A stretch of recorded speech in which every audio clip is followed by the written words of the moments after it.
Hi, and welcome to a painting process video. This time I'm going to be painting in acrylic. Hi, my name is Escobar. I'm a storyboard artist on the Simpsons television show. I've been working on the show for over 25 years now, and I'm here to empower you. So I finished this painting here. I ran out of watercolor postcard paper. I usually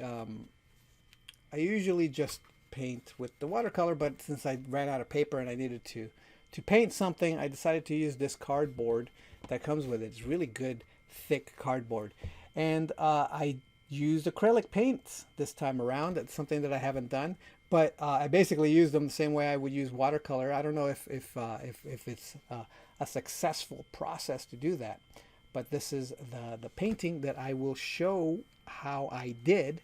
And you can see the process. And it is very similar to the way that I tend to do watercolor. So hopefully this will be helpful.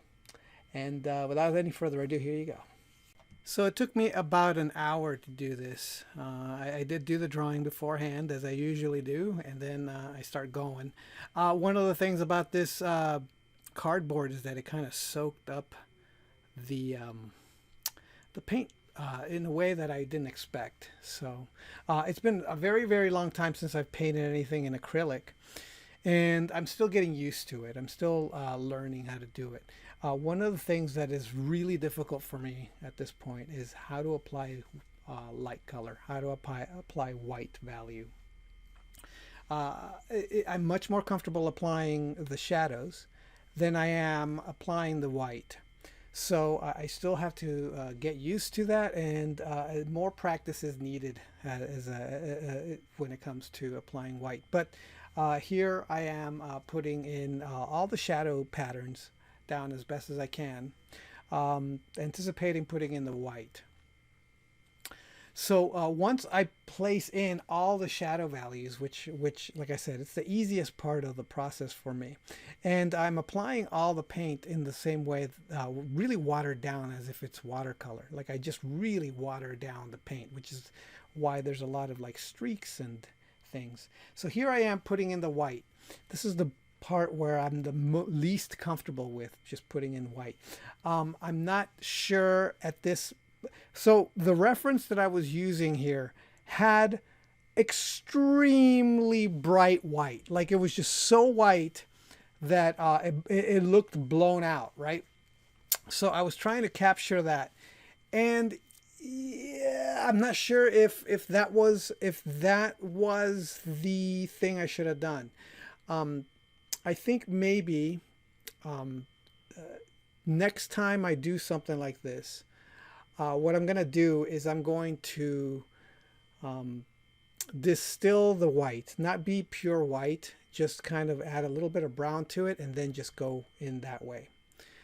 Because I think it would have worked better to build up to a bright white, even though my reference was blown out.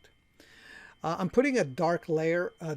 So now I mixed my brown with a little bit of black. So it's not completely black, but it's darker brown. And that is because the shadows in the image that I was using was extremely dark. So the reference that I was using was high contrast. So, and again, even though it was high contrast, maybe I shouldn't have gone so high I don't know. I'm still deciding how best to approach this. And then once I had these two layers, I was like, okay, now I need to blend this a little bit more, especially at the face with the eyes and the nose and this area, those areas. So I started finessing a lot, and I think this is where it started kind of falling together, coming together. It started feeling a little bit better. I started finessing little bits here and there, and then suddenly I'm like, oh, now here's the subtlety. Here's where it all kind of fits together. And again, with the white, how much white, how much not white. So in the end, off screen, I ended up kind of tinting the white a little bit. I got some brown, I watered it down, and then I tinted the white just a touch to add a little bit more of an egg gradient effect, like an egg shape effect to some of this. Kind of like I did that a little bit here on the bottom. I had a little bit of watered down brown. So I added that with the face as well, just to lay it down. And I added a little bit of color that wasn't there in the reference on the nose, because I wanted that feel, like there was something about how blown out that white was that it was bugging me. So I added a little bit of that nose. But that's it. That's how it turned out. I'm actually happy with the way it turned out. I think I'm gonna need to practice way more though. But thanks a lot for watching, and I'll talk to you next time. All right, bye.